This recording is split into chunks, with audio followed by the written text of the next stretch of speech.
This is Willoughby channel with Kraig and Brittany, and I'm Brittany. And we just wanted to talk about some of our upcoming projects that we need to do before winter for the homestead that we live on called Willoughby.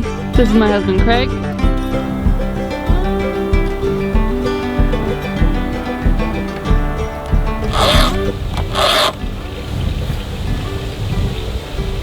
It's amazing how just that little bit of sharpening makes it so much better. Yeah, it's nuts. I waited a little bit too long to sharpen it this time, so it's a little wonky. I gotta sharpen it more than traditionally. What you want to do is just 3 swipes, and that should be enough to sharpen it. But you know, I got in a hurry up there. I probably nicked the dirt a couple of times without realizing it, so I gotta kind of finely shape it a little bit because there's a couple of dings in these things. But once you hear it, that perfect slide. With no catches? Yep. This one's good. Now the way we do it, we try to make the file go directly in line with this little line here. They kind of make it easy on you. So, and you always go into it, never pull back. It's just going in. So, it's an art. It does take a lot. I had to be shown a good handful of times by Andy. Our neighbor. And our neighbor Andy. Every time I'd have to go over there and like, Andy, I need you to teach me how to be a man again. Apparently I can't sharpen a chainsaw. And he'd laugh. Oh no, you just gotta get the feel for it. But he's taught me a lot of things up here. I really appreciate his friendship. Yeah. And good people. Yeah, really good people. They made this place all that much better, having neighbors like that. Mm-hmm.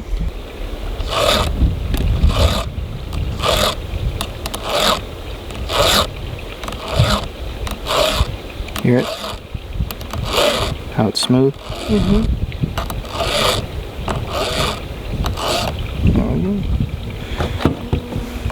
How far do you think we've gotten on our neighbor's wood supply before we're done with that? I'd say we've gotten 2/3 of it done. Mm-hmm. You know, so I think 3, maybe 4 more truckloads, and we should be square. Which is good. You know, when I agree to do something, it really nags on me until I get it done. So I'll be very happy to finally have it done. So after we are done filling the neighbor's woodshed, once we get that done, then we are going to be working on getting the house all tightened up for winter. All of the battens need to be tightened up, and we need to fill in holes, so we need to replace a couple of the wood rounds that are filling cracks, and we'll use that foam. It's like that spray foam sealer, I guess. Yeah, so we'll get it all tightened up and ship shape so that we just need it to be good and mouse proof and weather proof. Yeah, so the cold, while the baby's here, the heat stays in, cold stays out. And then the next projects we got to do is switching out the wood burning stove that we've got. We need some real manpower to get that new stove in, because we'll be having to pick it up and set it on the platform that's currently under the old stove, and we don't know how well that's made.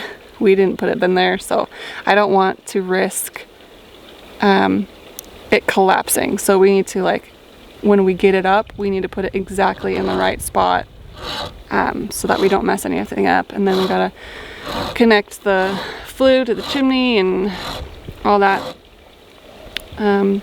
So that's the next project to get ready for winter.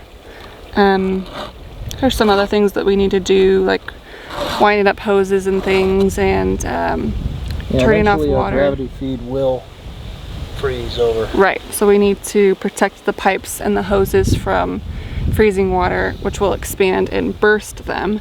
We will we'll empty and plug up the water pipe that runs into the upper pond, so that it doesn't burst, because that's a lot of pipe.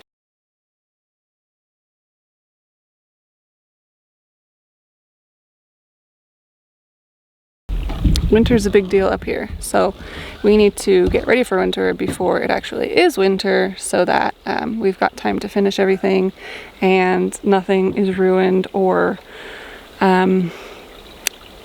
hidden by snow, because snow can come very fast up here. All right, it's pretty easy to spot the difference between the good ones and the bad ones. See this one? It's got like a divot there. It's kind of misformed. You know, it's not very uniform. This one is one I just sharpened. Nice and straight. It's nice and straight. Got a nice little hook on the end there. And that's what's going to chew through the logs. So my plan is for use in the next couple of years to eventually have a winter garden that's able to, if we have like some sort of little greenhouse or covering over the garden boxes, so that I could have like a couple of winter plants going for vegetables that'll be there in the spring. Here the growing season's really small, so if I have a winter garden, plants that are hardy and durable during the winter, so that we still get some produce, greens and leafy vegetables, things like that, then we won't have to wait until May to actually plant, and then however long it takes for those plants to germinate and actually produce something. So if I've got a winter garden going the previous fall through winter into the spring, I think we'll be doing a lot better on garden produce and keeping ourselves sustainable. So that's what we're working on doing. We're not going to do it this year because we've got too many big projects that we're gonna be working on. Within the next couple, hopefully within the next couple of years, we're planning on putting in a new place.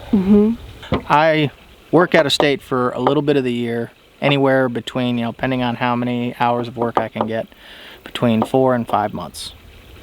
And that's, as of right now, what kind of keeps the dream alive. This is how we get to live here for, between 7 and 8 months out of the year.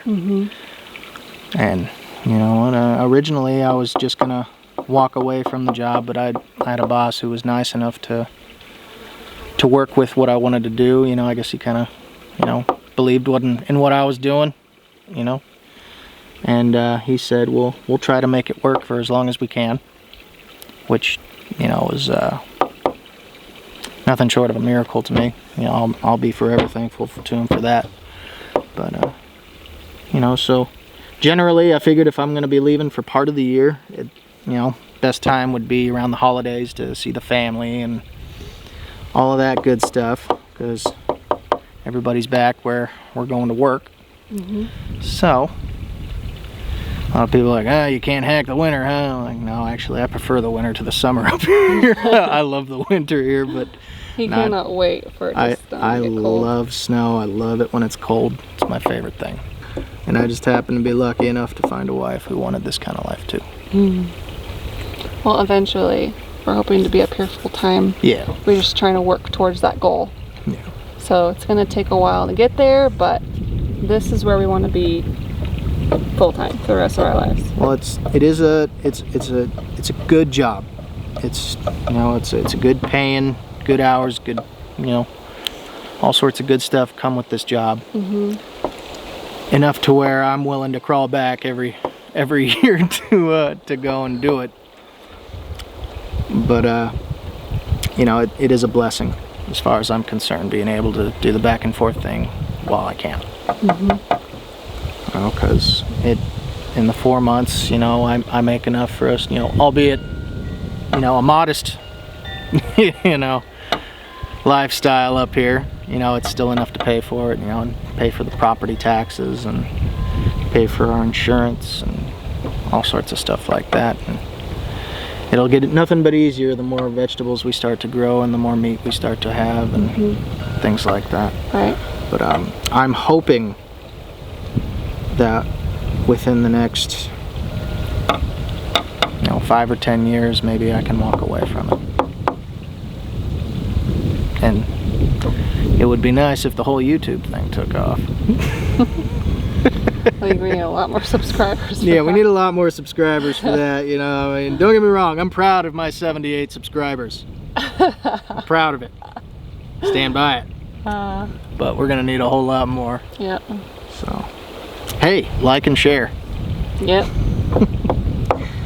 But no, we decided, you know, even if nothing ever came of doing a YouTube channel, worst case scenario, we'll have all these great memories, you know. To look back on. Yeah, to look back on forever on the internet. Show you our know? family. It'd be cool. Our kids.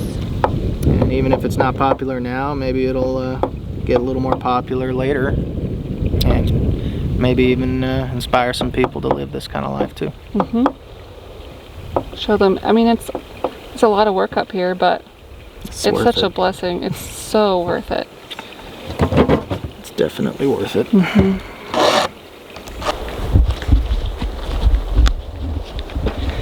We're gonna go fill the batteries for the solar panels. We have to do that once a month so that they stay. Sorry, we're filling them with distilled water. And we do that. We top them up once a month, and that keeps them going real nice. And today is the day. I've been putting it off for about a week, which isn't good, so it is time. Just need some distilled water. I use one of these things just to kind of, usually they only take about one hit off of this. That's good for each one. But Per month. yeah. And even then, I feel like that might even be a little bit overkill usually, but yeah. So, here's what I do. Distilled water in. Normally what I do is I pull these off. They all look full. Yeah, they're all looking pretty full, but I'll just top them off to be safe. Because I can't sleep at night thinking that these might be going bad. These puppies are expensive to replace. They sure are. Yeah, let's do it. I'll just give it a whole one. That way I don't have to worry about it again for a while.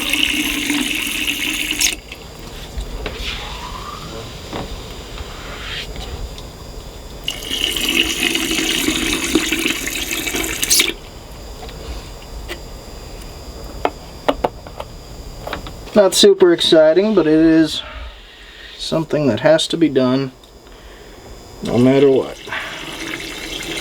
Has to be done on our off-grid homestead called Willoughby. Yes. One of them chores that you don't want to forget about. Nope. I mean, worst case scenario, even if this whole system failed, you know, you could still run off with a generator. But who wants to do that? Nope. I am much happier not having to deal with a generator.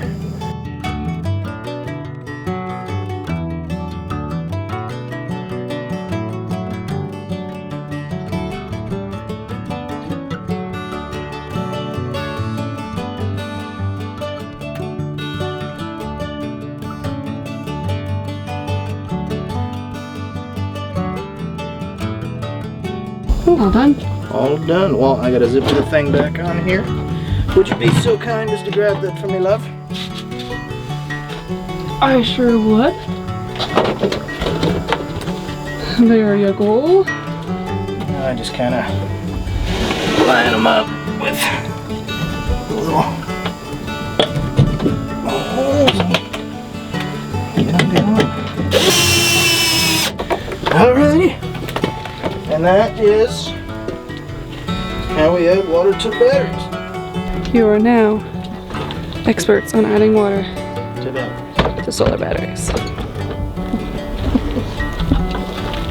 You guys could probably do it to any solar batteries you came across. Now, if anybody's like, hey, think you could add water to my batteries? And you could be like, I totally know how to do that. Okay, here's what we've got for the kennel. Because puppies are crawling out. We had two escapes today. So we've got really easy for Cider to climb in and out. When the puppies figure out how to climb over that, we'll either add another little panel. Yeah, make it higher so that they can't come out. And we're also going to cut a doggy door into the pool so the puppies can come in and out pretty easily. Yeah, because they keep bunking their noses. Yeah, they're going nose first directly into the concrete when they make it out of there. So I think we'll just cut a little passage into the pool itself, so they'll have a bed area and then a potty area outside the pool so that they can start to potty train.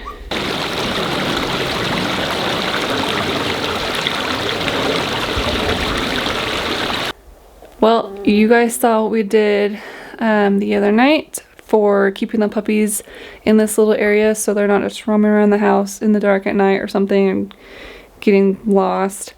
We had to make an adjustment because puppies can fit through the big panels, and who was it? I think it was this little gal.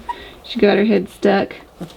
And then little Miss Moffat tried to do the same thing, but her head's a little bit smaller, so they want to come to where everybody else is, so they try and stick their head through and get out, and it's not very good.